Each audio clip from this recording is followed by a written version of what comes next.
Cara consigliere, cara amica, vi ringrazio per la vostra questione. Tengo a salutare di sicuro i membri di un collettivo Giustizia e Verità che sono qui oggi, come tengo a salutare i scolari e laureati della scuola Venturi di Bastia e la sua maestra. Madame la conseillère territoriale, comme rappelé dans votre question, le bien-être et la défense des intérêts de la jeunesse corse font partie des préoccupations premières du Conseil exécutif et de l'ensemble de la majorité territoriale. Votre question appelle plusieurs niveaux de réponse. Concernant les graves blessures subies par Maxime Beu, je sais qu'il est ici et je le salue, je tiens à réaffirmer ma solidarité à son égard ainsi qu'à l'égard de sa famille. J'espère que les séquelles qu'il aura à subir seront le moins graves possible et je l'assure, en notre nom à tous, de notre soutien dans l'épreuve qu'il traverse, épreuve qu'il saura surmonter avec le courage et la dignité qui le caractérisent. Concernant les suites judiciaires de cette affaire, je rappelle que dans les heures ayant suivi les faits, j'ai, en ma qualité de président du Conseil exécutif, comme l'a fait le président de l'Assemblée de Corse, exigé qu'une information judiciaire soit ouverte et que les investigations à accomplir soient menées dans un cadre garantissant leur impartialité. Les éléments d'ores et déjà recueillis et connus de l'opinion publique, tout comme le caractère fluctuant et évolutif des explications apportées par le parquet au début de l'enquête, confortent à l'évidence les explications de Maxime relativement à l'origine de ses blessures. Nous attendons donc avec sérénité les résultats de l'instruction en cours. Parallèlement à ces faits, plusieurs supporters du SCB ont été interpellés et gardés à vue à Reims, là encore dans des conditions qui ont suscité une émotion et une mobilisation légitime.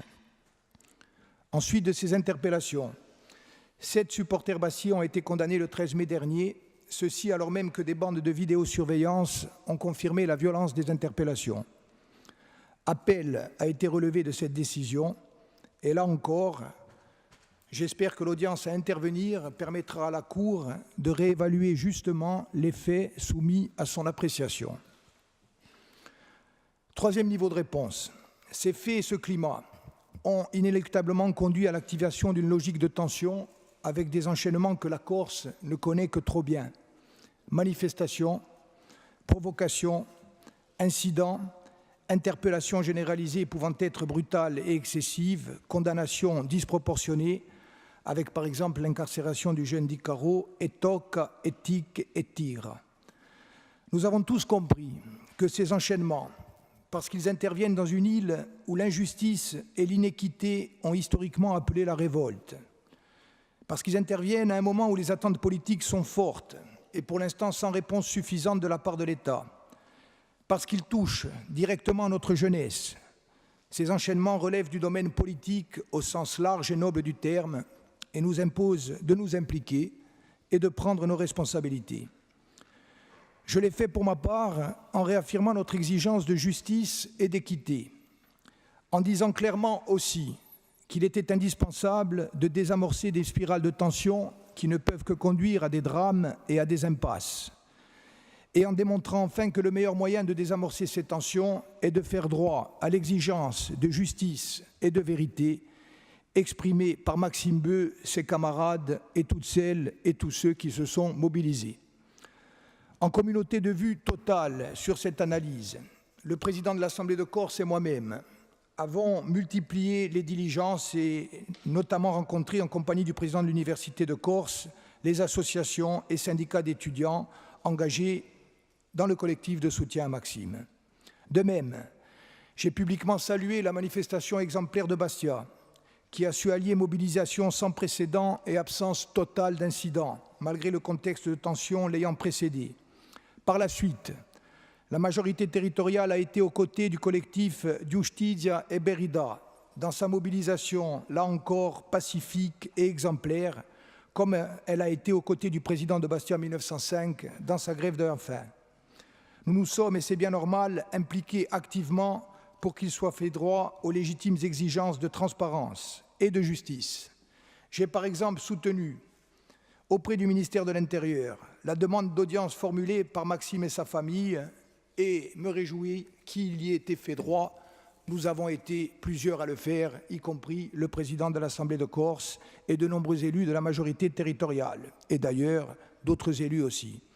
De même, chaque fois que cela sera juridiquement possible, nous veillerons à ce que la collectivité territoriale de Corse soit présente dans les actions ou instances judiciaires ayant pour objet la défense des droits et intérêts de la Corse et des Corses.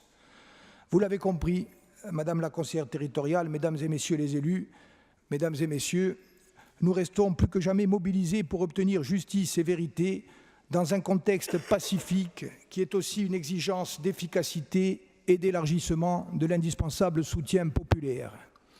Je voudrais enfin rappeler un dernier élément qui peut paraître d'évidence, mais qu'il est important, voire essentiel de rappeler, notamment au lendemain des images désolantes et lamentables à Marseille de hooligans ivres de haine et de violence. Le football n'est pas et ne peut pas être la guerre. Le football est et doit rester une fête, un sport où les valeurs de solidarité, de tolérance et de respect sont placées au cœur du comportement des joueurs et des supporters. La Corse est une terre de football et de passion. Comme tous les peuples et comme tous les supporters, nous sommes légitimement fiers lorsqu'une équipe, qu'il s'agisse d'un club ou d'Ia Squadra Corsa, représente notre île, notre peuple, en France ou en Europe. Ensemble, faisons en sorte que lorsque cette Europe du football nous regarde ou entend parler de nous, elle nous assimile aux supporters de l'Irlande, qui font honneur à leur drapeau et à leur pays, tout en célébrant la fraternité entre les peuples et en se faisant apprécier de tous pour leur bonne tenue. Je fais confiance aux supporters de Bastia pour cela, et notamment et particulièrement à Bastia 1905, qui a un rôle majeur et positif à jouer dans ce cadre. Je vous remercie.